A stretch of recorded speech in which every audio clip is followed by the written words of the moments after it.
Assalamualaikum teman-teman. Jumpa lagi bersama saya Mahfazatun Nurul Iza, NIM 1916003. Dan tak lupa jurusan saya Pendidikan Islam Anak Usia Dini. Pada video kali ini saya ingin menjelaskan tentang memori, jenis memori, dan lupa. Teman-teman jangan bosan ya nonton video saya.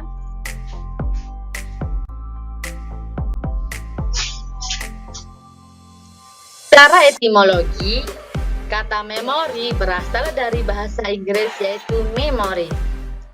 Secara sederhana, memori adalah kemampuan untuk menyimpan informasi sehingga bisa digunakan lagi di masa yang akan datang.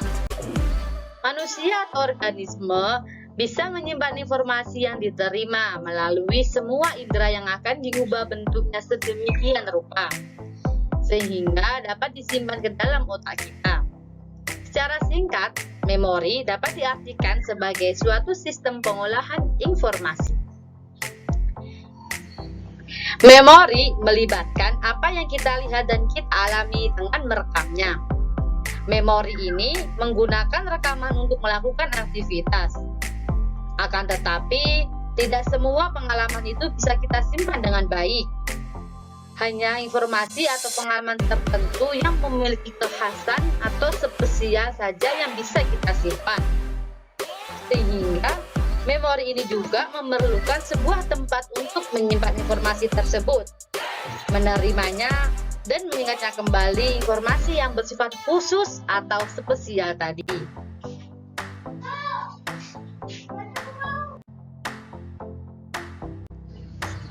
Selanjutnya yaitu fungsi memori. Di sini ada 3 fungsi memori. Yang pertama yaitu store, menyimpan. Maksudnya di sini yaitu proses di mana encoding selesai dilakukan, baru dapat melakukan penyimpanan atau resensi. Yang kedua yaitu encoding, memasukkan informasi. Maksudnya di sini yaitu proses pengubahan informasi ke dalam gelombang-gelombang listrik atau simbol-simbol tertentu yang sama dengan perangkat yang ada pada organisme. Yang ketiga yaitu retrieval, menimbulkan kembali. Maksudnya di sini yaitu pemanggilan kembali informasi yang sudah kita simpan di dalam otak kita.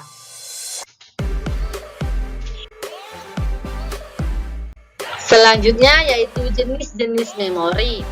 Di sini ada 3 jenis memori. Yang pertama yaitu memori sensoris.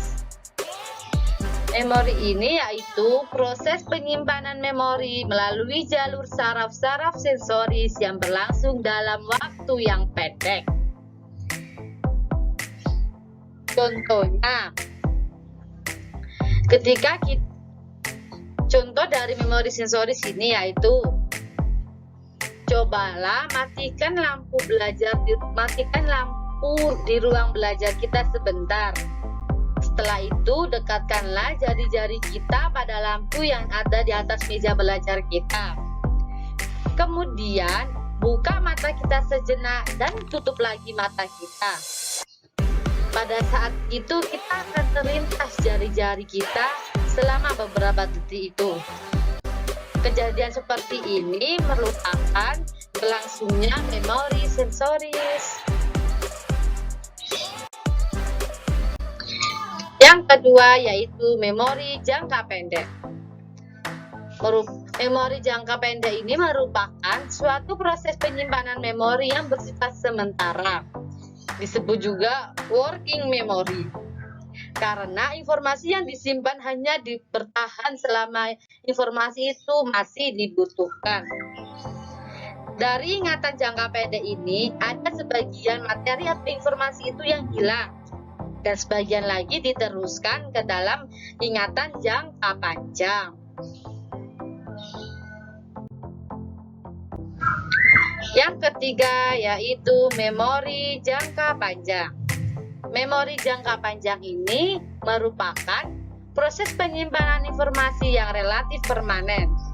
Artinya, informasi yang disimpan ini mampu bertahan dalam waktu yang sangat panjang atau waktu yang sangat lama.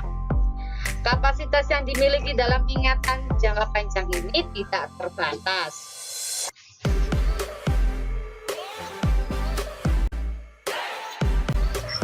Selanjutnya yaitu lupa. Lupa merupakan istilah yang tidak asing lagi di telinga kita. Hampir dari kita semua pasti memiliki keluhan mengenai lupa. Mulai dari kita lupa tentang peristiwa, barang-barang yang kita bawa, mungkin juga kita lupa dengan nama teman kecil kita karena kita sudah tidak lama lagi berjumpa. Bahkan kita juga lupa dengan wajahnya. Kejadian seperti ini bisa terjadi kepada siapapun. Semua orang hampir mengalami lupa. Tidak memandang kaya miskin, bodoh pintar, cantik jelek, dan lain sebagainya. Lupa ialah suatu proses yang tidak dapat menghasilkan respon kita dalam kondisi ingatan yang sehat. Hilangnya kemampuan ini untuk menyebut kembali atau menghasilkan kembali segala sesuatu yang sebelumnya kita peroleh secara sederhana.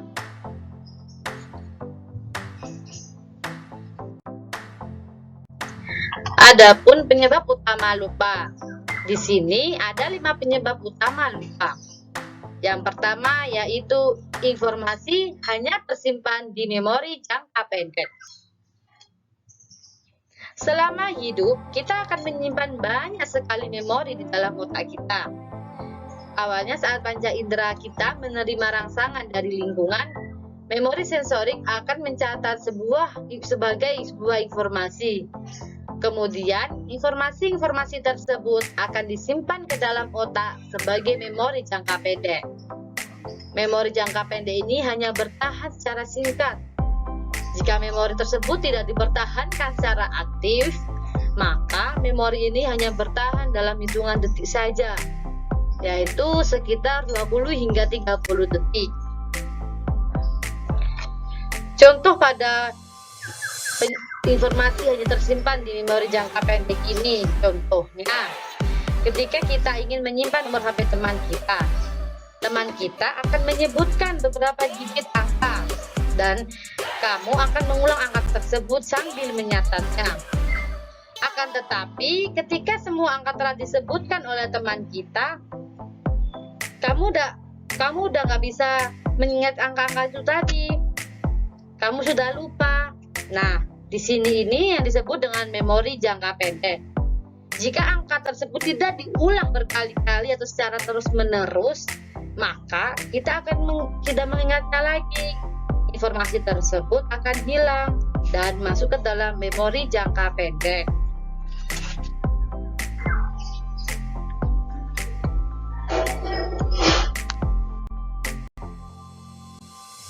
Yang kedua, otak gagal memanggil ingatan yang tersimpan.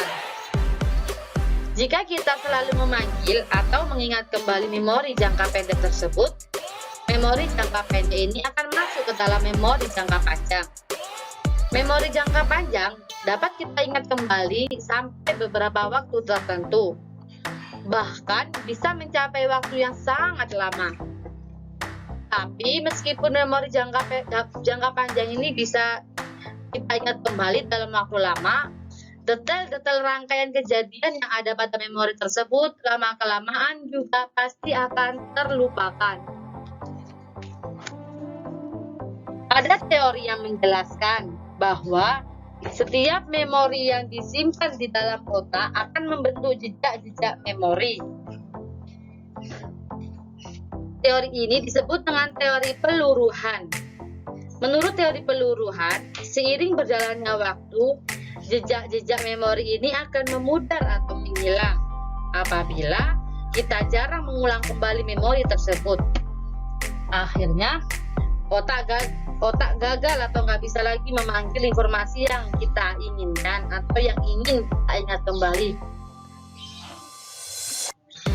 Contohnya, pada waktu kita belajar mengendarai sepeda, pada waktu kecil kita pasti pernah belajar sepeda.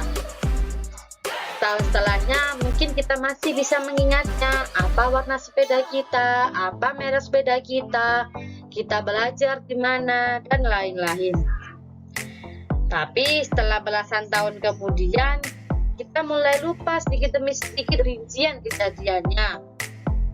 Mulai dari kita lupa warna sepeda kita lupa merek sepeda kita lupa tempat lokasi kita belajar, dan lain-lain. Hingga akhirnya lambat laun kita tidak mengingat sama sekali. Kita hanya mengingat kita pernah belajar naik sepeda pada waktu kecil, tetapi kita tidak bisa lagi menjelaskan detail-detailnya.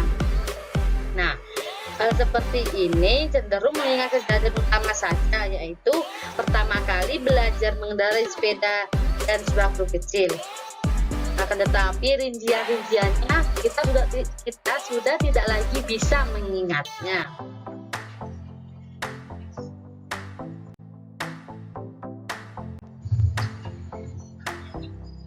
Yang ketiga, yaitu adanya gangguan dari memori lain. Terdapat teori yang menjelaskan bahwa lupa nggak sepenuhnya disebabkan karena hilangnya memori yang tersimpan di dalam otak, tapi dapat juga karena adanya gangguan atau interferensi yang dari memori lain. Nah, teori ini disebut dengan teori interferensi.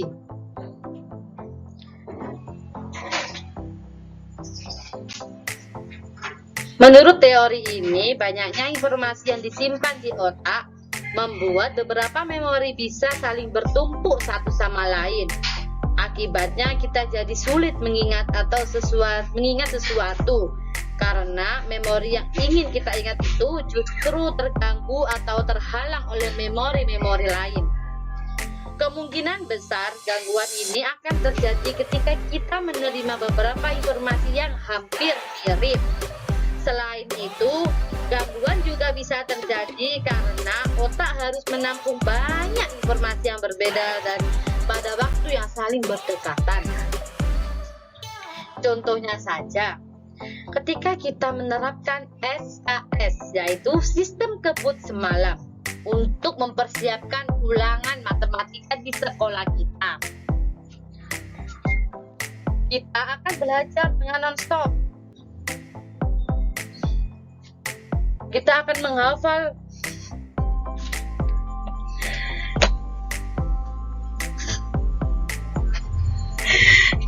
mohon maaf ya. Contohnya saya ulangi lagi, ketika kita menerapkan belajar SKS, yaitu sistem kebut semalam, untuk mempersiapkan ulangan matematika di sekolah kita akan belajar dengan non-stop, tidak ada berhenti-hentinya. Kita menghafalkan semua definisi dan rumus-rumusnya hingga latihan soal. Akan tetapi, jika otak kita dipaksa untuk mengingat banyak informasi dalam waktu yang singkat, akhirnya informasi tersebut akan saling campur aduk. Dan akibatnya ketika waktu ulangan, materi yang kita pelajari tadi tidak semuanya masuk ke dalam otak kita. Oleh karena itu, belajar SKS ini tidak sangat dianjurkan, bahkan tidak boleh diterapkan, karena hasilnya tidak akan maksimal, malah merugikan kita sendiri.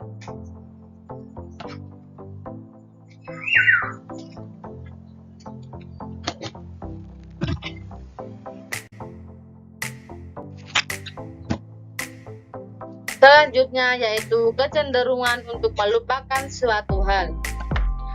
Lupa juga bisa terjadi karena kita sengaja ingin melupakan memori-memori tersebut.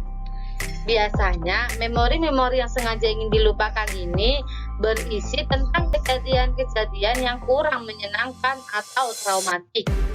Kejadian yang kalau diingat bisa membuat kita sedih, kecewa, takut, cemas, dan lain sebagainya. Jadi, kita berusaha untuk mencegah ingatan itu untuk muncul kembali agar bisa merubah perasaan kita menjadi lebih baik. Yang terakhir yaitu kondisi fisik. Kondisi fisik ini juga mempengaruhi fisik kita dan bisa menyebabkan kita mudah lupa. Misalnya, saat kita kurang tidur dan stres, akibatnya otak kita akan sulit untuk berkonsentrasi sehingga menurunkan daya ingat kita. Jadi, kita harus beristirahat dengan cukup dan jangan sampai kita stres. Dan juga jangan selalu memaksakan diri kita untuk bisa, karena dengan hal seperti itu akan membuat otak kita memiliki gangguan atau kita juga tidak bisa berpikir dengan maksimal.